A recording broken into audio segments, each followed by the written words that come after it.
বললাম যে this is a priority.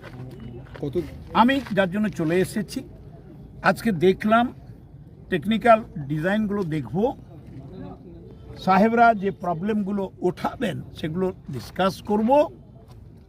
Any available technical solution we will accept. Any available technical solution যা পাবো positive, মানুষের জন্য, ট্রান্সপোর্টের জন্য, প্রশাসনের জন্য, এবং আমার সাংবাদিক ভাইরা, বন্ধুরা, আপনারা যারা আছেন তারাও দেখলেন সমস্ত বিষয়টা। এই এলাকার এই ব্রিজটি দিয়ে 8টা জেলা কানেক্টেড।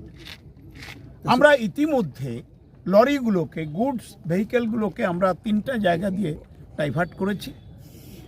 এই জায়গার আজকের যে সমস্যাটা সেটা আমরা দেখলাম, আমরা বসবো একটুক্ষণ গেলে সলিউশন কি করা যায় আপনারাও জানতে পারবেন, কারণ আপনাদের মাধ্যমেই তো বিস্তারিত হবে, লোক জানতে পারবে, না হলে তো লোক কিছুই জানতে পারবে।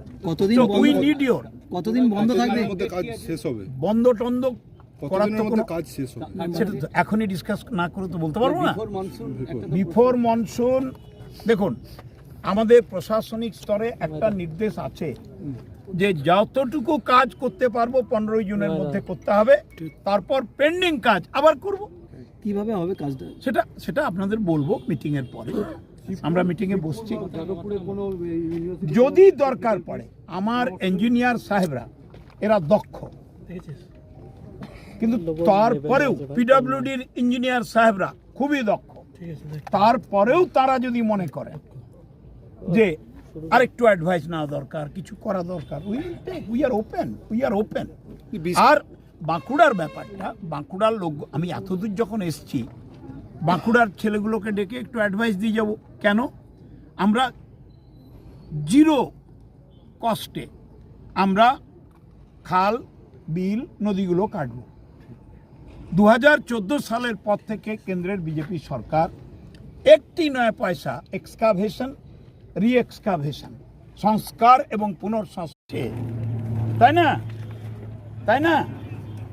মাঝখানে তো ডিভিসি আবার জল ছেড়ে দিয়েছিল উইদাউট ইন্টিমেশন। আমাদের বড় বাঁধ ছিল বলাই চক হুগলিতে, বাঁধটা তো ভেঙে গেল, আবার রিপেয়ার করতে হচ্ছে। পলিটা হচ্ছে WBMDDTCL কে আমরা দায়িত্ব দিয়েছি, মাননীয় মুখ্যমন্ত্রী দিয়েছেন, তার জন্য একটা আলাদা wing under the department of industry খোলা হয়েছে। আগে ছিলেন পি মোহন গান্ধী, এখন শ্রীমতী সারকি মহাপাত্র। ওটা আমাদের ভাবতে দিন, আপনি ভাববেন কেন?